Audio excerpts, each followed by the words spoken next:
Hey guys, February 19th, 2024. I have a loud grinding noise coming from my rack and pinion. So what I've done is I picked up another new used rack and pinion out of a 22 with less than 20k for 650 bucks, no tax. I did get a warranty for it, so it's a pretty good deal. So I'm just going to do this in a few videos and stages. I'm just going to pull the tub. Right now I got it jacked up. I do have jack stands on it, and I'm going to just do a few short videos and in the different stages and see how it goes. Okay, video 2. The tub comes out with I think 7 bolts. 1, 2, the little plastic retainer comes off here. There was 3 and 4 inside the tub. 5 and 6, and 1 up here is 7, and then the tub comes out. So this is the rack and pinion there. Then I'm going to be taken out. Once I take it out, I'm just going to match up the part numbers. The first, I think it's the 6 part numbers. 6 numbers are the same. The last 3 are different, but apparently that's just for where it was manufactured. Also, I just need to have the steering in the straight position and centered before I take it out. And I'm going to pop the wheels off. And I think I only need to take off 1 tie rod. I'll probably take off the shorter one on the driver's side here. I'm going to try setting the camera up there, see how that works.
So it's 1 connector.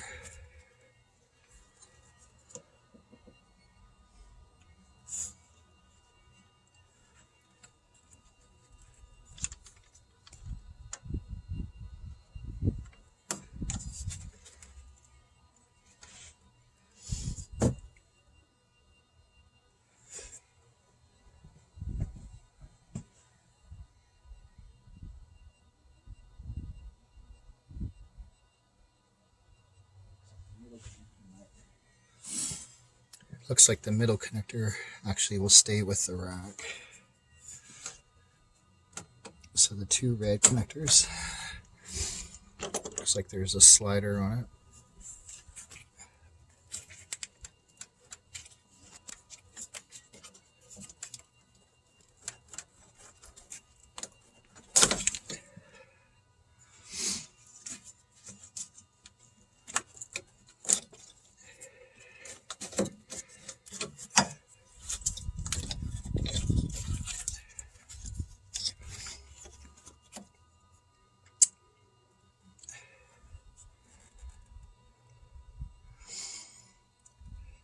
Okay.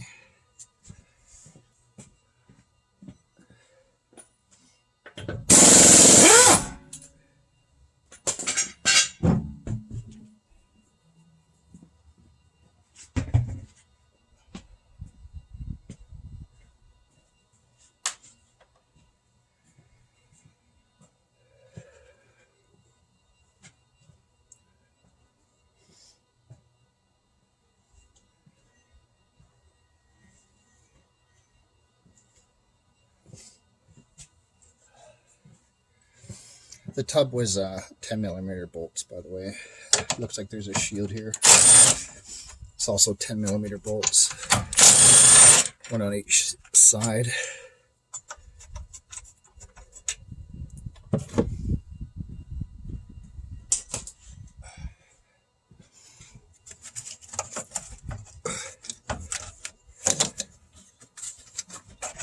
That slides forward.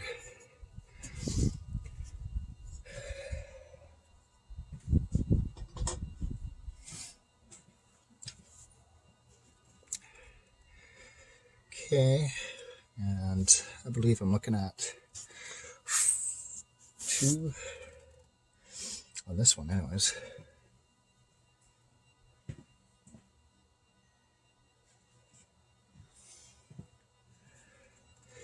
2 18 mil.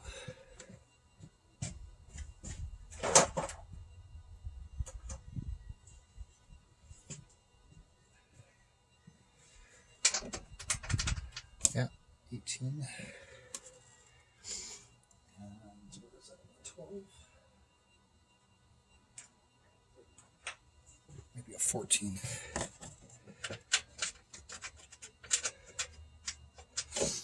No.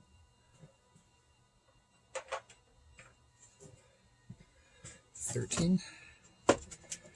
13. So there are 2 18 millimeter and 2 13 millimeter. Then on the actual column itself, it looks like it's a 13 as well.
Looks like there are 2 more electrical connectors.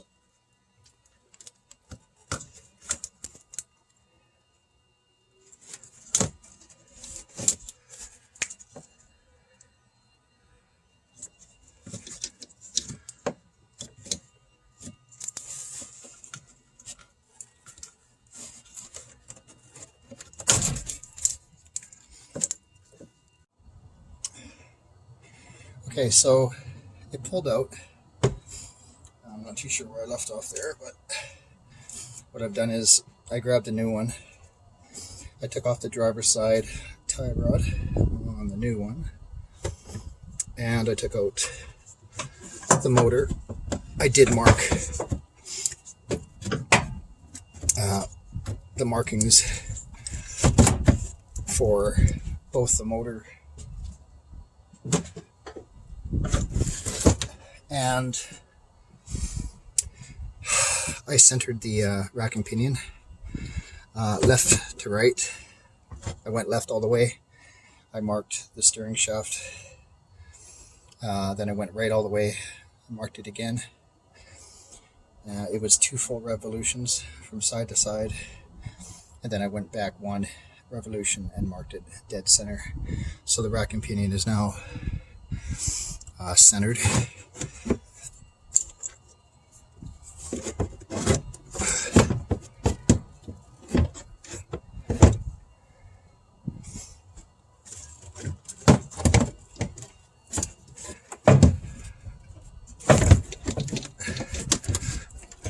did compare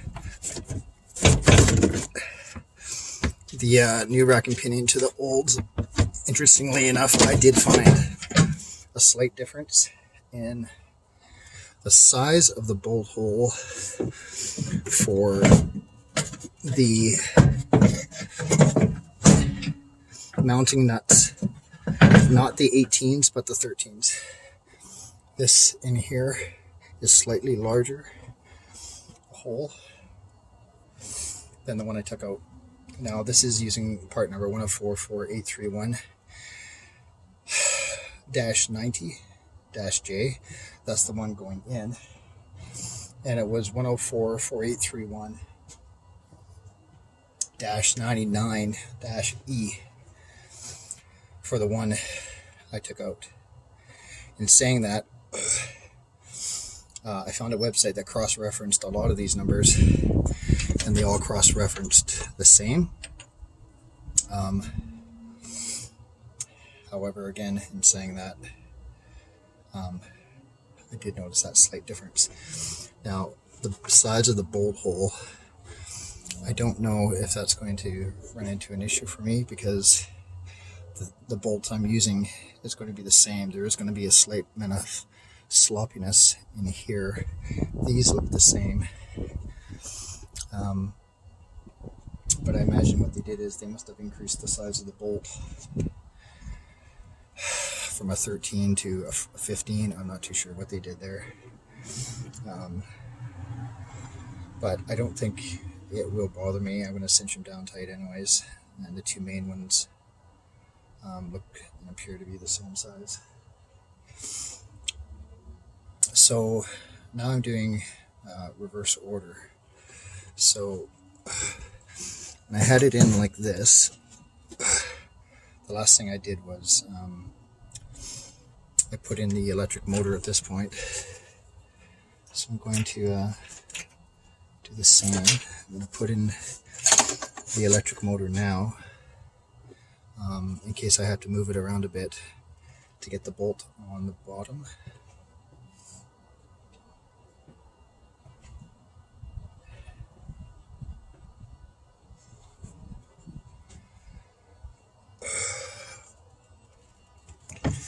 Now, again, I'm putting in the new one because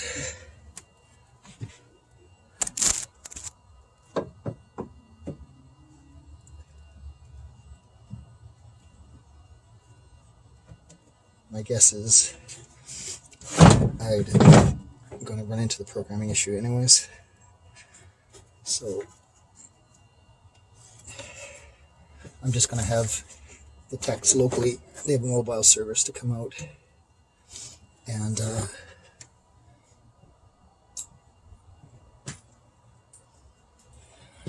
they'll charge me $100 Canadian to come out and to reprogram this electric motor to the car.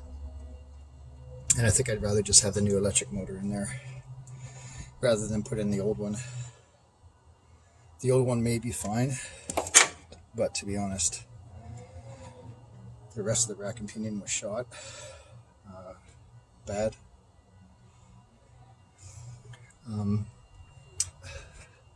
So first we'll see if I get the code. If I get the code, then I'll see if I actually have power steering, or if it's just not going to allow me to have cruise control with self-steering. I don't know. It'll be annoying for me having it the air all the time. But I'll just, if I have power steering, I'll just drive it up to their shop tomorrow and get them to reprogram it, because today is a stat. The 19th of February is Family Day.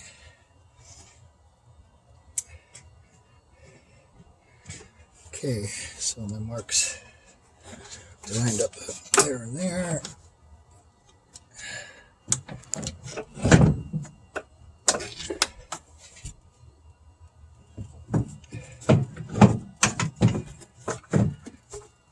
This is the one on the bottom that I was kind of wondering about. It's awkward to get at.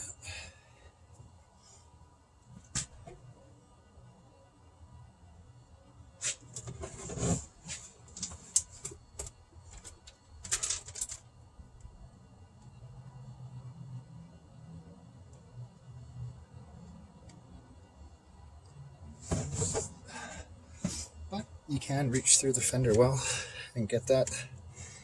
Take my G-Shock off for a little bit more wrist room.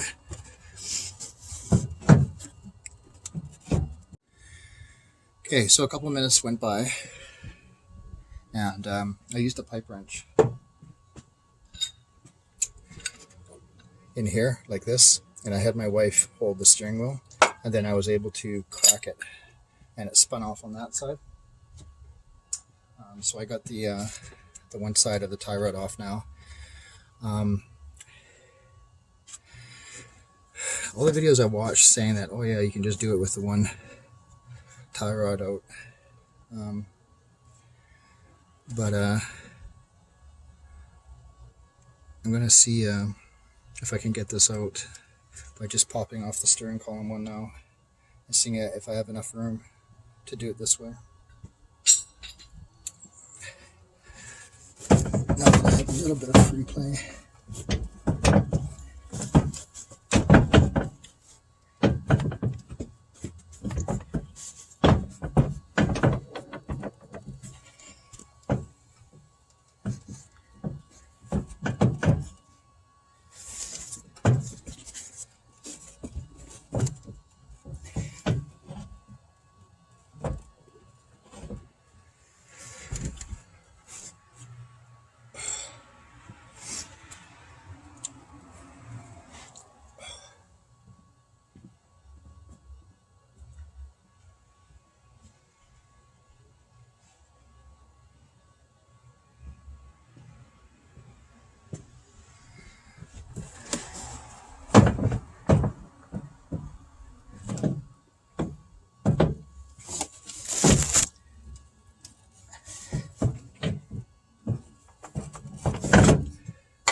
So I got the steering column one off. A little bit of penetrating oil did help. For sure on that.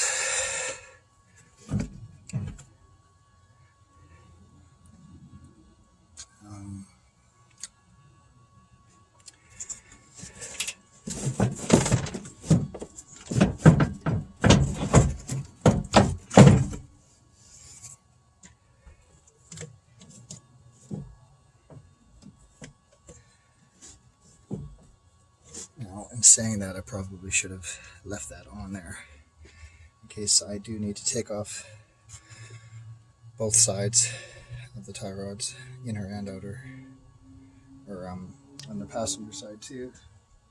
I guess I can just pop that on, but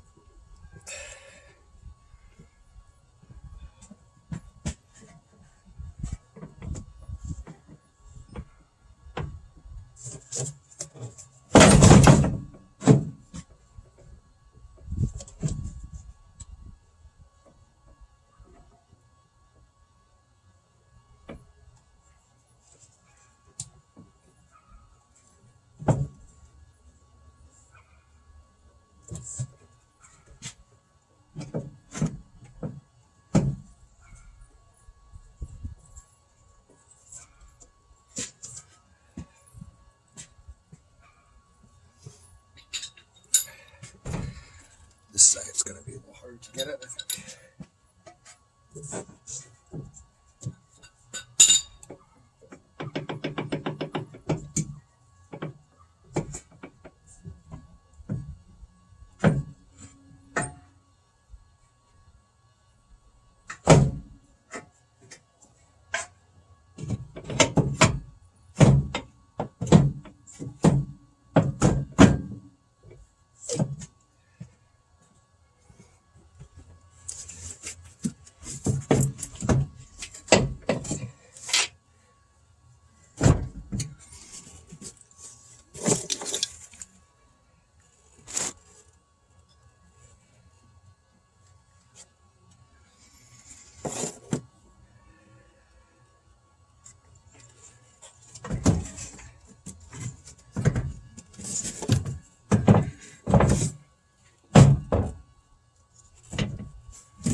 see if it helps taking off the motor.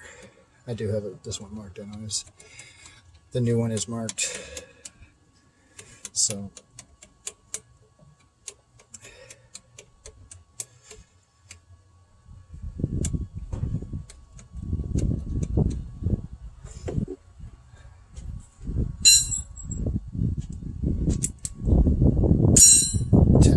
again. Okay, now it starts to slide.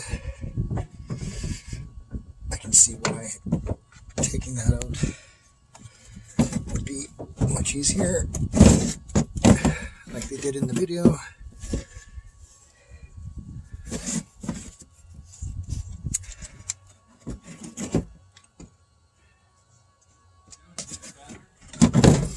Sorry? No, new rack and pinion.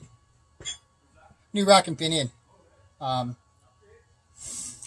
it's just, near 200. Okay, so the update to the power steering. I installed it all correctly. I do have a guy who works in Abbotsford, and he does mobile programming. So the steering rack needed to get programmed to the car. It gave me a ton of error codes. I just drove it down the hill, came back. So he did a mobile call out to my place, hooked his laptop to it, installed software, and matched the EPS rack and pinion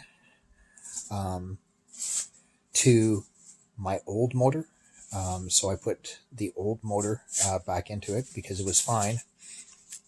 And there was way more error codes with the new one. So we both decided to put the old motor back into the new rack and pinion. And then he reprogrammed the EPS motor to the new rack and pinion. And the rack and pinion, which has a chip in it near the steering column, that microprocessor, he had to program that to the car. There was no way for me to do it. So he was out here for about an hour, charged me $200. I know Tesla charges a lot more. Plus, for him to be coming out here in the dark, and I had my driveway lit up, but still, for him to provide that service, bring his laptop out, he was here for an hour. He checked a bunch of things for me with his laptop. It's interesting to note, the car does drive beautiful. It was the steering rack. It's nice and silent again. It's interesting that no matter what you did or installing that, you still needed to get that software done. So I was really shocked at that. He had said that even replacing a headlight in the Model 3, or sorry, it may be in the Model Y, he said, but whatever model it was, you could put the headlight in, but it will stay on high beam until you get that headlight programmed to the car. So I was like, wow. So they have a mobile service here in Abbotsford, which is amazing. They're from the Ukraine. And they had a Tesla shop there. But of course, with the war, they came over here a year ago. And now they've set up a big shop here in Abbotsford, British Columbia. And which is super handy because it's literally only 15 minutes from me. So he's a really nice guy. And if there are any comments for anybody who wants the connection, you can comment below and I'll give you that connection. But anyway, so that's the update. Tomorrow, I'm going to go for an alignment. I'm not going to drive the car still. The steering wheel is straight. The car drives straight. But I still want to get an alignment done on it. So that's the update for the rack and pinion. The old rack and pinion that I took out, it was really bad. When he wanted to see actually how bad it was, he had said that he thinks that rack and pinion was previously damaged, maybe in an auto accident years ago, and maybe not replaced, because on the driver's side, he's never seen a bearing that bad on the actual rack itself, because I had literally a 1/4 inch of play in the shaft, so it was really bad. So anyways, that's the update on it. If you guys have any comments or anything like that, let me know. But again, successful job. Rack and pinion and the inner and outer tie rods on both sides were all replaced. $600 for the part from these guys again, and $200 for the reprogramming, and it'll probably be another $200 for a proper alignment at a Tesla shop where they actually do proper alignments. A lot of alignment shops in Abbotsford, they don't want to touch them for some reason, but there's Curtis Tire here in Abbotsford, and they do Teslas all the time.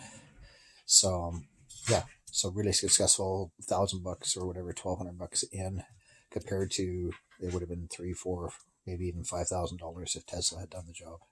So I'm really happy. All right, cheers.